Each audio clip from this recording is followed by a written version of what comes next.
This is America Expuesta. America Expuesta. With Josué and Christopher Peña. Welcome to another episode.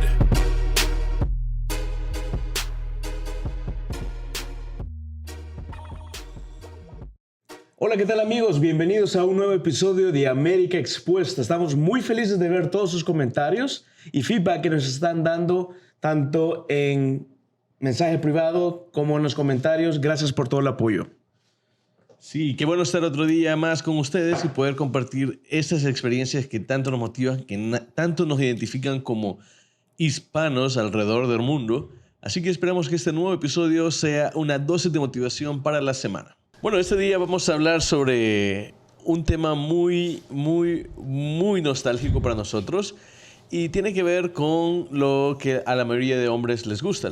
Vamos a hablar sobre los vehículos, sobre los carros, pero vamos a ponerle nuestra propia sazón hablando sobre esas experiencias personales que nos caracterizan. Claro. Y estaba recordando una experiencia hace mucho tiempo que mi papá me empezó a enseñar a temprana edad a manejar. Y creo yo que tenía unos 11 años cuando me empezó a enseñar a mi papá, y muchos me han de recordar en la Colonia América, yendo al barrio, a la capilla, a la iglesia, en carro a los 11, 12 años. Y viéndome pasar por todo el vecindario, todo el mundo se quedaba sorprendido. Sí, yo me acuerdo de ese momento porque a mí mi papá no me enseñó a los 11 años. Yo hasta que tenía unos 18 años me pagó un curso de manejo y me mandaron ahí a aprender. Pero en cambio en tu caso, mi papá te dio el carro a los 11 años. Claro.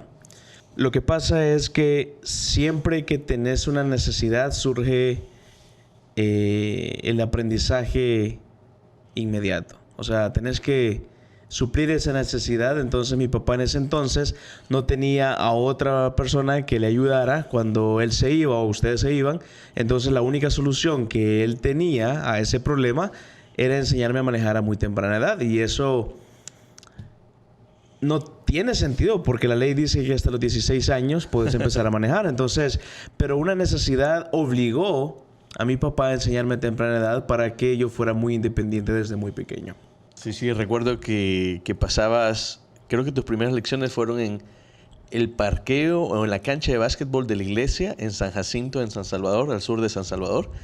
Y ahí vos aprendiste un carro, un Chevrolet S10 mecánico, color gris como verde.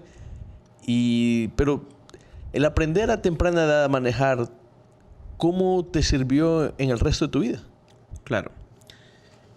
Una de las cosas que a mí me ayudó muchísimo cuando aprendí a manejar desde muy temprana edad es ser siempre autosuficiente. Entonces, para mí fue una gran ventaja y un privilegio y una gran responsabilidad porque tenía que ser maduro en ese entonces y no tenía que andar loqueando o corriendo o especialmente no manejando de acuerdo a las leyes porque si no estaría más en problemas. Entonces, traté siempre de obedecer las leyes en lo que cabe de las leyes de tránsito. Las leyes de tránsito.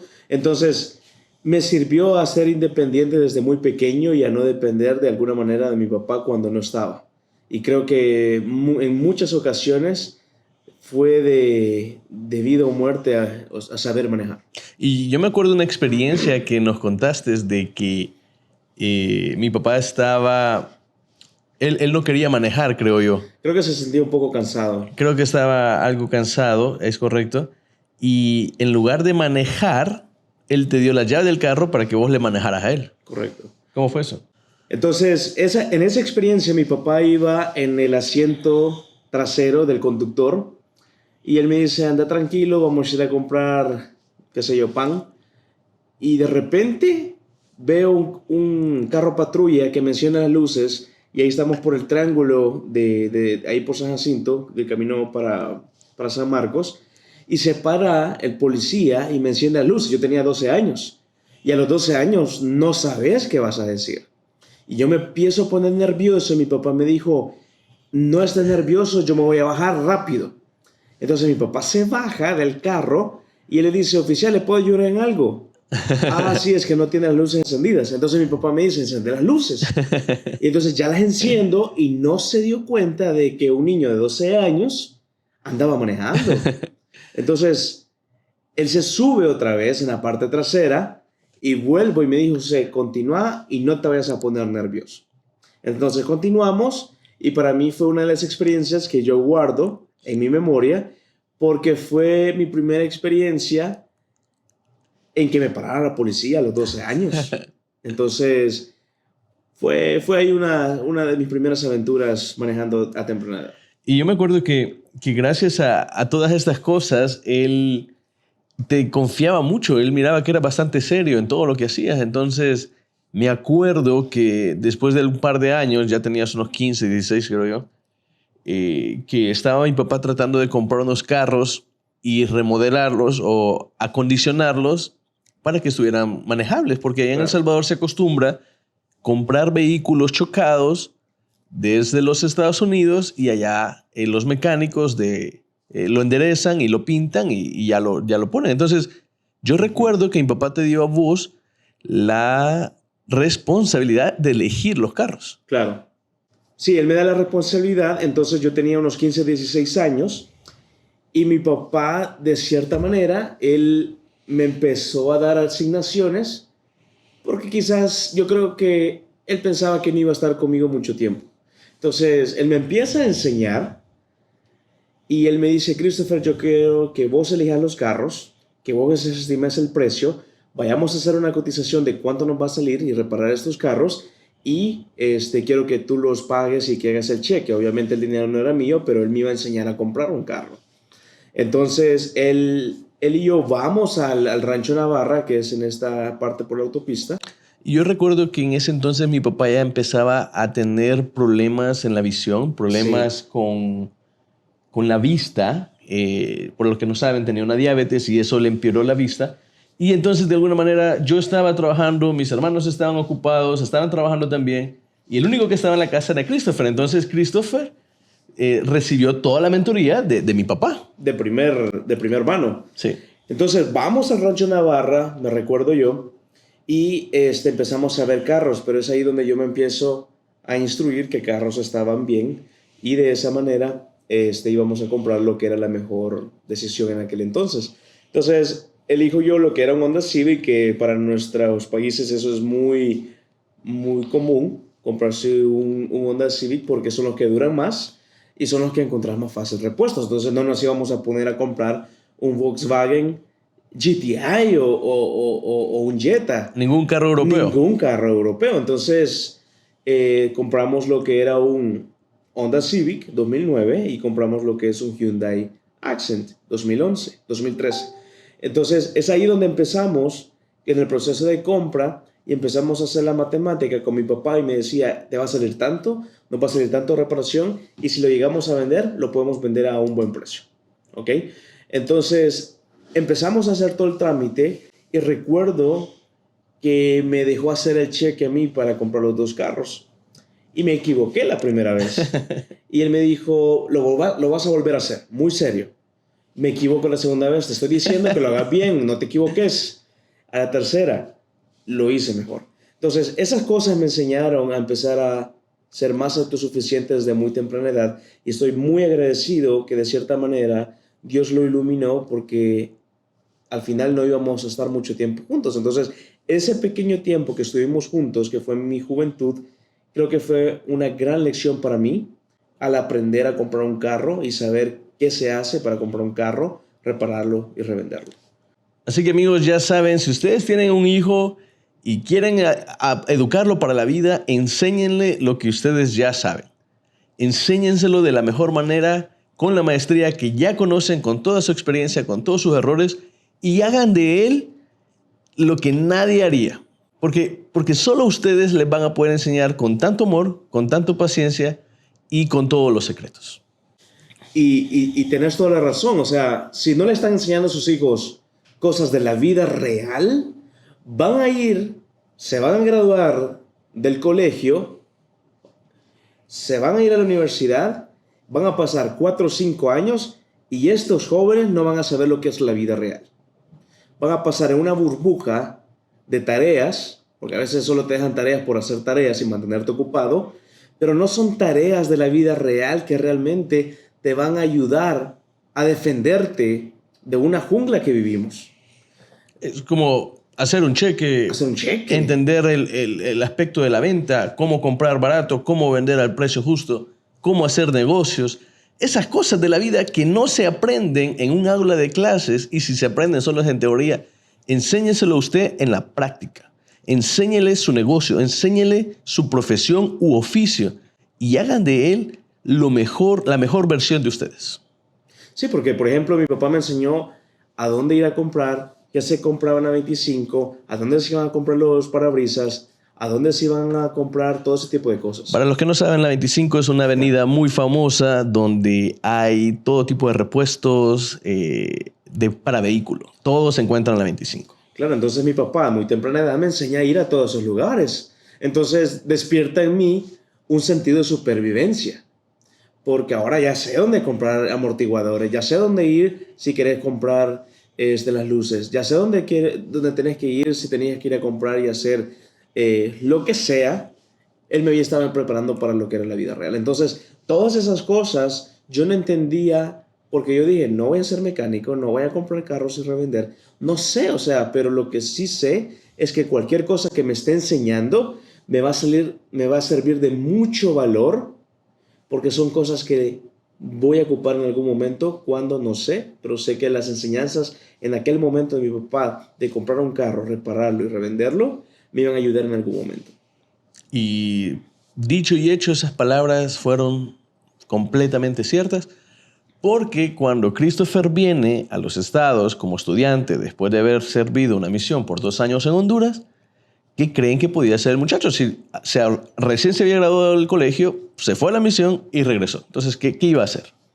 Y ahí voy a hacer un paréntesis. ¿Por qué me voy a la misión? 2 años. Que también eso lo vamos a hablar en otro capítulo, pero muchas personas quizás se hubieran preguntado, ¿para qué vas a ir a servir 2 años para tu iglesia si no vas a recibir nada a cambio?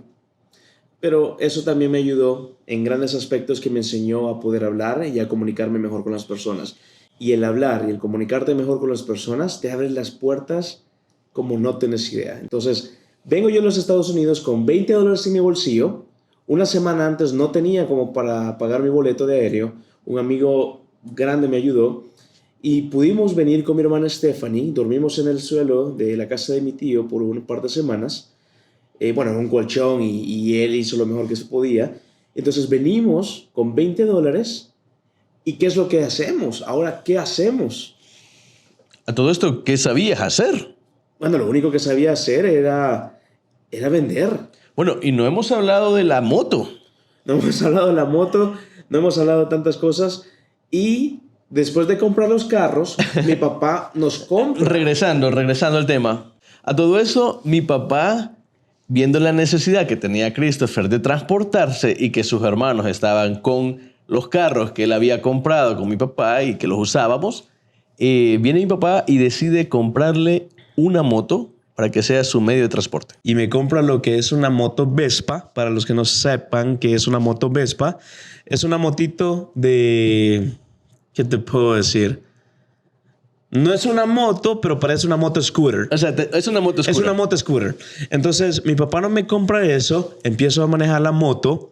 Mi papá tenía un pánico por las motos. No me recuerdo cómo me la compró, pero me la compró. Yo creo que fue alguien que no tenía para pagarle por no sé qué cosas y le dio la moto. No recuerdo cómo fue. Entonces, me compro la moto y empiezo yo a andar en moto. Entonces, en una de estas, vos también la ocupaste. Sí.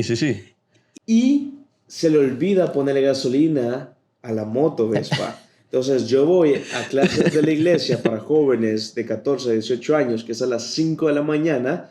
Voy hasta el templo, que famosamente en El Salvador le llaman el templo de los mormones. Voy a las 5 de la mañana, estaba lloviendo, la moto se me cae, se me apaga. Me deslizo en un charco, en una lagunita que se hace por las tuberías, y me caigo y salgo volando. Y yo recuerdo la cabeza como me golpeaba en el pavimento. Y voy tan enojado porque llevo la moto Sin gasolina. Sin gasolina, Sin hasta dinero. la casa caminando a las 5 de la mañana. Entonces, fue una de las experiencias que bueno, ahora se cuentan con risas, pero fue una experiencia que es buena para recordar, que también nos hizo crecer. Claro, a mí me pegaron la gran regañada, pero yo qué culpa que se me olvidó.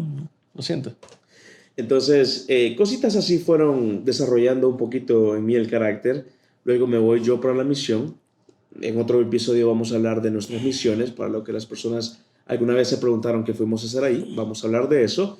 Regreso de mi misión y la única cosa que yo podía hacer en este mundo, porque no tenía ningún crédito en la universidad, nadie me iba a dar trabajo y lo único que podía hacer era vender. Porque mi papá un día me dio el consejo y me dijo, si sabes vender, nunca vas a tener hambre. En las ventas está el dinero. Vengo de la misión y le ayudo a mi hermano Josué en su empresa de publicidad que se llama Cheese, que hoy en día ya la volvimos a renacer, y empiezo yo y agarro lo que es el Paseo General Escalón, que es una calle principal en El Salvador, me pongo un saquito, me pongo una camisa de botones bien bonitos, trajeadito, y me voy a tocar puerta a puerta los negocios del Paseo General Escalón.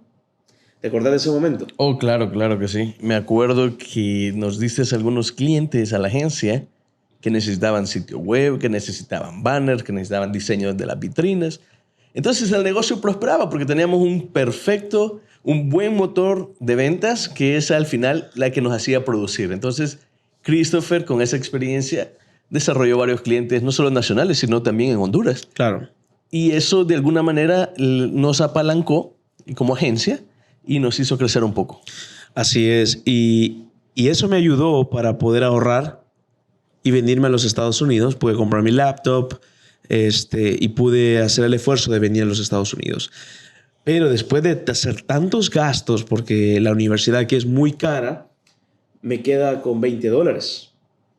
Entonces, con fe, vengo con $20. Cualquier persona en su sano juicio, viniendo con $20, no se hubiera venido. Porque todos tienen miedo a venir. Todos hubieran tenido miedo.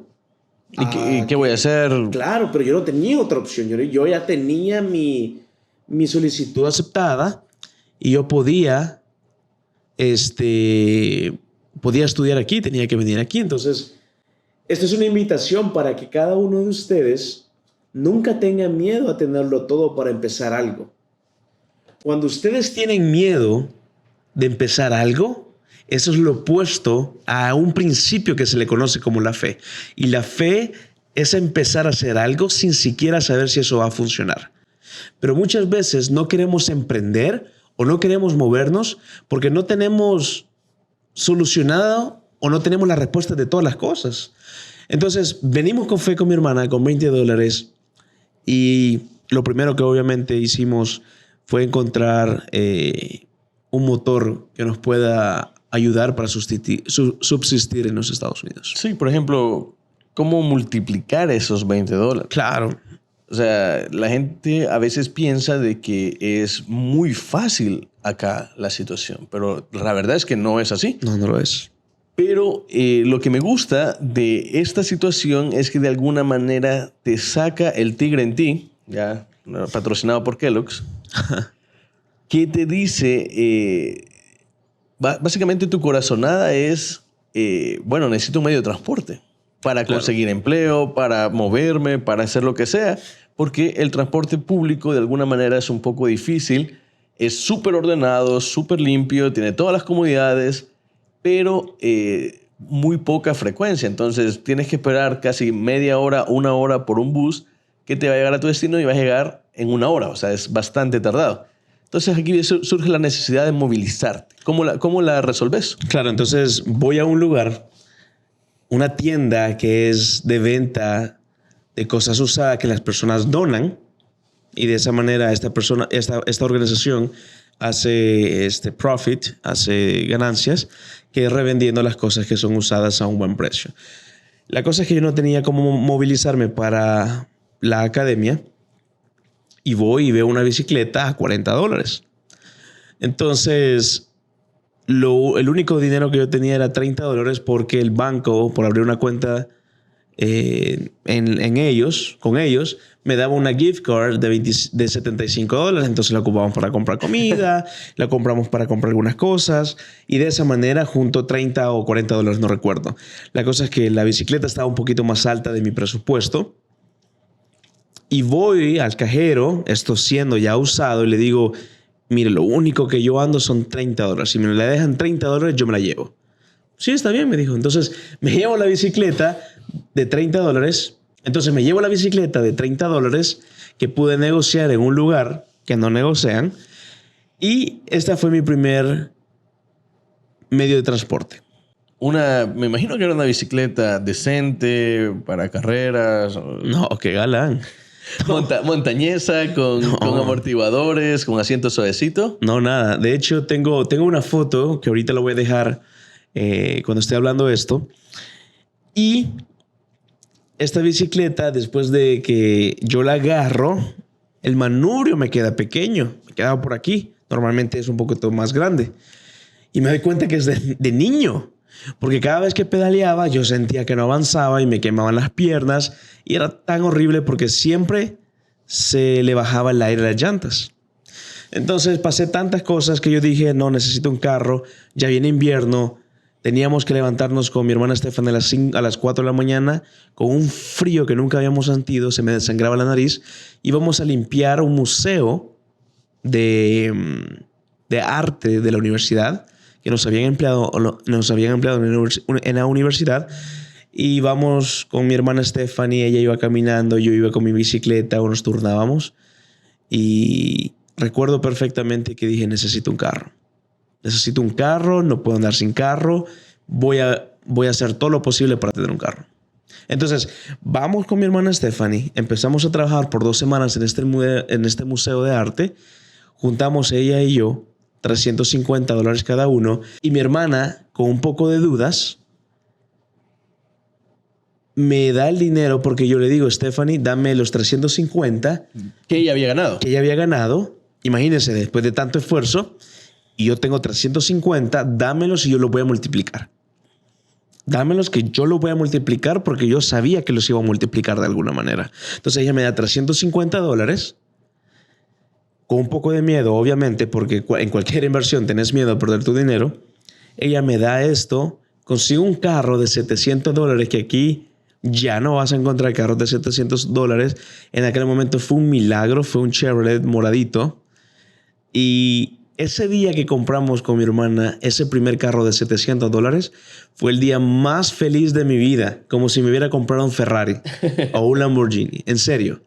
Y en ese momento yo supe que no importa qué tan grande sea tu logro, si te costó trabajo conseguir algo que habías deseado o que necesitabas, eso es un logro que tienes que celebrar. Por muy pequeño o por muy grande que sea, tienes que celebrar esos logros porque si no, no van a venir más logros. No vas a estar agradecido con la vida, aun aunque sea un carro de $700. Puede ser un carro, una bicicleta, puede ser, no sé, cualquier cosa. Pero si para usted es significante eso, celébrelo, disfrútelo, sea feliz, porque ese momento son irrepetibles. Claro. Entonces, y obviamente para el envidioso siempre lo va a ver con ojos de que te estás elevando, te estás creyendo más. Sí, porque cualquiera te puede decir, un carro, basurita. Te la estás creyendo o ya con ese carrito, etc. Pero para los ojos de otra persona que también quiere emprender y tiene sueños, los va a ver y los va a celebrar contigo. Entonces van a ver estas dos críticas, una positiva y una negativa. Y hay que estar preparados para eso. Y otra crítica sería a quien no le importa. O sea, tenés 3. A quien no le importa. Pero conseguimos ese carro y fuimos las personas más felices del mundo. Porque no teníamos un carro con un frío. Este carro tenía calefacción, podía calentarse, lo andábamos limpito, le echábamos gasolina, lo dejábamos fuliado y lo tratábamos tan bien que después de un par de meses lo logramos vender al mismo precio. Mi papá, con mucho esfuerzo, ya estaba mal. Me logró dar $150. Yo también había reunido un poquito más. hacemos 1,150 y me voy a comprar un Ford Focus 2004 rojo. Del de burbujita, el hatchback. Este niño se acuerda de todos los detalles. Entonces, agarro el hatchback 2004, lo limpio. Yo ya ahí estaba trabajando al CCM, que es un centro de capacitación misional que les enseñan a los misioneros cómo predicar, cómo hablar con las personas, etc. Entonces ya tenía un mejor trabajo, que iba con corbata, que iba con mi camisita blanca a enseñar. Ganaba un poquito mejor. En mis tiempos libres, que no tenía que hacer el esfuerzo, empecé a limpiar este carro. Una semana me tardó. Le limpié el motor, lo aspiré, le quité las manchas de los asientos. Iba a Walmart y empezaba a ver los productos químicos que habían para limpiar un vehículo. Entonces empiezo a limpiarlo y en menos de una semana lo limpio, lo vendo y le gano $700 más al vehículo. O sea, lo vendo en $1,800, $1,900. Solo por haberlo limpiado, quitado las manchas y dejarlo nítido. Claro. También le limpiabas el motor y Sí, toda se esa lo limpiaba parte. el motor. Entonces, y en este proceso de limpiar el carro, hay una analogía de que como persona valemos, pero dependiendo en qué lugar estás, van a hacerte brillar o van a hacerte opacar. Entonces tienes que tener cuidado en dónde estás y con qué tipo de personas estás, porque dependiendo en qué lugar y en qué tipo de personas estás, con quién estás, vas a brillar y vas a tener muchísimo más valor. Interesante lo que decís. Las circunstancias también te forjan. Claro. Ya sea tu círculo de amigos o dónde estás. Uh-huh. Entonces, vi el potencial en ese carro, estaba muy bien mecánicamente, siempre lo llevaba a revisar antes de comprarlo, si tenía checking lights, si tenía algún problema de transmisión o motor, el aceite, etc. Entonces, las enseñanzas de mi papá, 7, 8 años atrás, me empezaron a servir hoy en día. Y yo me acuerdo que como ya conocías qué repuestos comprar, ya los sonidos que tenían, que la tijera, que el radiador, que cosas básicas de mecánica. Pero si usted no sabe de mecánica y escucha un ruido, sabe que ese ruido significa dinero, porque tiene que pagar por una pieza, por una mano de obra que le va a resolver ese problema. Y si usted lo sabe resolver, pues felicitaciones. Acaba de ahorrarse una buena cantidad de dinero. Claro. Y empiezo a comprar otro carro, después compro otro carro. No le gané nada porque me fui donde un mecánico, toda la parte de abajo estaba podrida. Lo vendí, lo que le gané, eso se le fue en reparaciones. Espérate. Entonces comenzás a ver que había dinero solo por limpiar, por preparar el auto y por revenderlo. Correcto. A eso en Estados Unidos se le llama detailing, que significa el detallado. O sea, que le limpian todas las manchas, que le limpian todas las marcas de aceite, de suciedad y lo dejan impecable. Claro. Y yo hago la apuesta, o sea, de cualquier persona puede hacerlo hoy en día. Si alguien tiene un carro, no lo puede vender, usted conoce a esa persona, y esto no es consejo financiero, ¿ya? Pero eso me sirve a mí. Usted le dice, hace un acuerdo que se lo deja a un precio y después de arriba de lo que le dé es suyo, usted lo limpia y usted lo va a vender por muchísimo más. Porque usted hizo ese producto algo mejor. Entonces empiezo a comprar carros, empiezo a agarrar el capital, lo reinvierto, compro más productos, compro una cubeta, ahora ya sé limpiar los faroles o los silbines, como le llaman, y empiezo a mejorar mi producto. Me compro una máquina de vapor, me compro una aspiradora, me compro unas mejores cosas. Entonces empiezo a mejorar mi negocio, empiezo a inyectarle más capital. Uno de los problemas que la mayoría tiene cuando va empezando un negocio, que piensa que ese dinero que va ganando es de él, cuando en realidad es de la empresa que uno va creando. Entonces hay que tener un control y disciplina para pensar de que lo que uno gana, una pequeña parte sería el sueldo que va para, en este caso, el dueño. Entonces, ya saben, amigos, si ustedes encuentran algo que mejorar y empiezan a hacer dinero, reserven un poco de ese dinero para invertir en su propio negocio y hacerlo prosperar. Claro. Entonces, después de tener nada, una bicicleta, empiezo a tener 1, 2, 3, 4 carros, 5 carros en afuera de mi casa y empiezo a venderlos. Vendo 1 o 2 semanales mientras sigo trabajando en el CCM. Porque no podía costear mis estudios, era demasiado caro. Y empiezo a generar cierta cantidad. Me asocio con otra amiga que estaba en este momento aquí. Y después ya no seguimos continuando.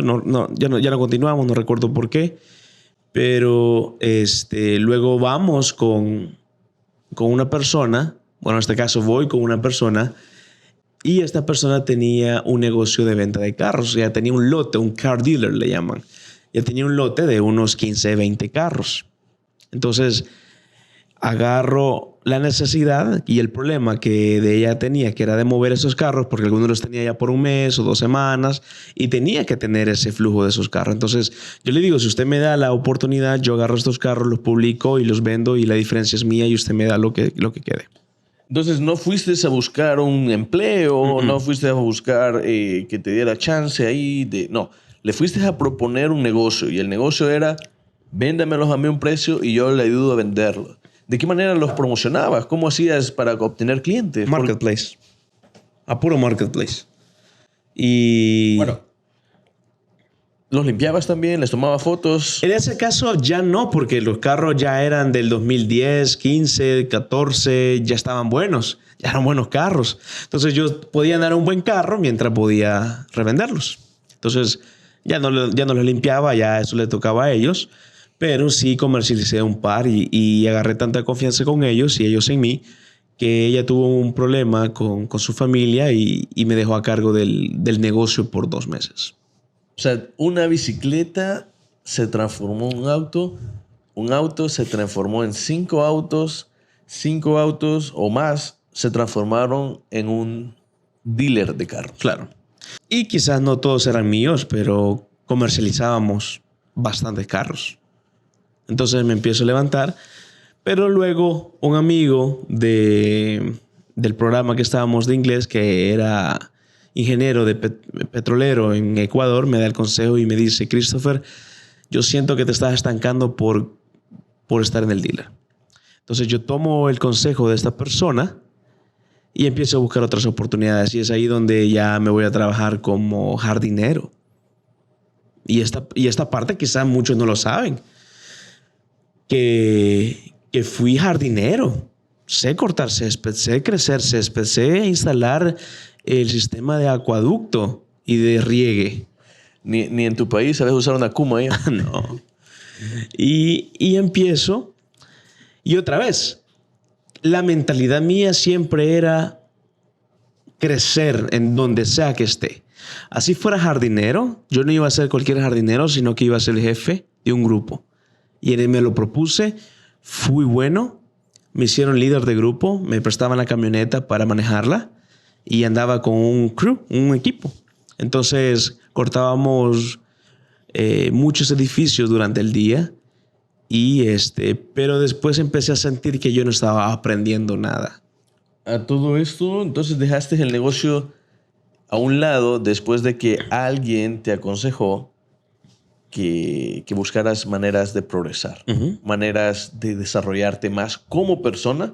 No solamente busquemos progresar en una área económica, porque el dinero a veces se acaba, pero las habilidades, el conocimiento y la experiencia, esa nunca se pierde. Entonces, amigos, si ustedes quieren progresar, si ustedes quieren emprender, busquen maneras de cómo desarrollarse ustedes como personas. Y el dinero va a llegar solo. Así es, y muchas veces nos olvidamos en invertir en nosotros, en no escuchar podcasts. Es una de las cosas que todos deberían de estar haciendo, no solo el nuestro, sino escuchar podcasts de motivación, de crecimiento personal, habilidades para hablar, entre otras cosas, escuchar audiobooks.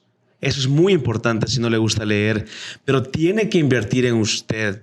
O sea, es algo de factor número 1. Entonces, yo sentía que estaba perdiendo mi tiempo como persona y que me estaba convirtiendo en una máquina sin sentimientos, solo trabajando de 8 de la mañana a 9 de la noche, todo el verano, con sol y con una sudadera para no quemarme. Entonces, decidí también salirme de landscaping y es ahí donde empezamos con la industria solar. Yo recuerdo que cuando justamente vine con mi familia, el conocimiento que vos habías aprendido de los autos me viene a servir a mí. Porque yo compro mi primer carro a un muy bajo precio, creo que $700 a lo mucho, un Acura NSX 2001. Y con ese comienzo, y luego también lo hacemos detailing, lo vendemos más, compramos otro, y así poco a poco se fue mejorando. En otro momento les vamos a compartir esa historia. Así es. Y bueno, eso fueron mis primeros 2 años o 1 año y medio en los Estados Unidos, de nunca conformarme y siempre ser el mejor en lo que estaba haciendo.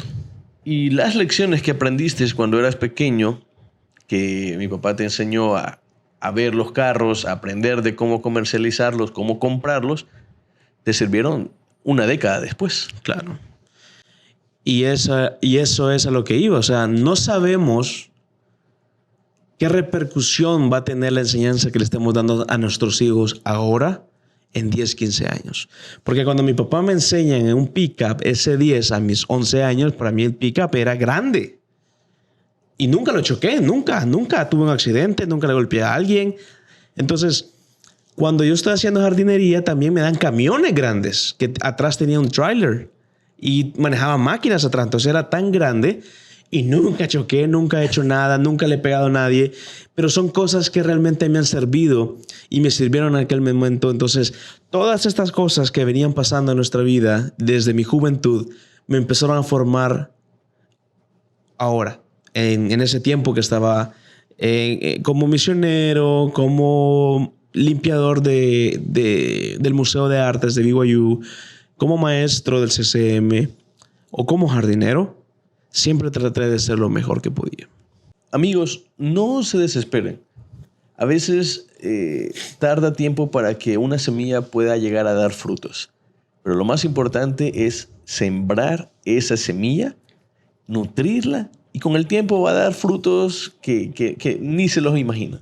Entonces, sea lo que sea, no dejen de hacerlo. Si esta cosa es buena, si esto le trae felicidad, si esto le trae ese sentimiento que nada más le trae, no duden en hacerlo, y más importante aún, no duden en enseñárselo a alguien más que podría necesitarlo. Puede que sea su hijo, puede que sea su sobrino, puede que sea su nieto, no importa quién sea. Enséñele y trate de ser la mejor versión de usted. Correcto. Y uno de los consejos que también daría yo a todos es que nunca se sientan incómodos o pensar mucho menos que un trabajo es indigno. Porque muchas veces pensar en ser jardinero no te suena bien, ¿verdad? Para alguien que supuestamente estaba estudiando en la universidad, que estaba creciendo. Pero eso no me hacía menos que cualquier persona. Que iba con traje al trabajo. Nadie pensaba eso. Entonces, ningún trabajo hay que menospreciarlo. Porque no saben cuándo la persona que esté abajo, literalmente, va a dar un cambio y ahora va a ser su jefe.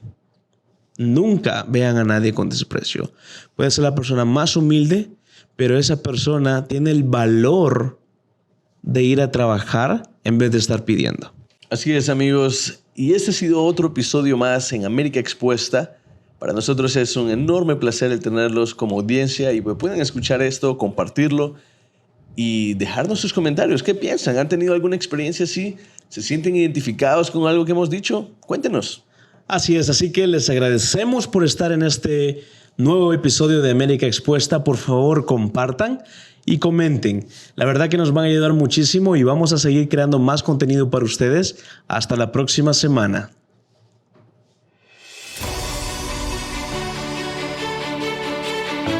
Thanks for joining us this week on America Expuesta. If you enjoyed this episode, please review and share with others. Let's keep hustling. Keep hustling. Until next episode.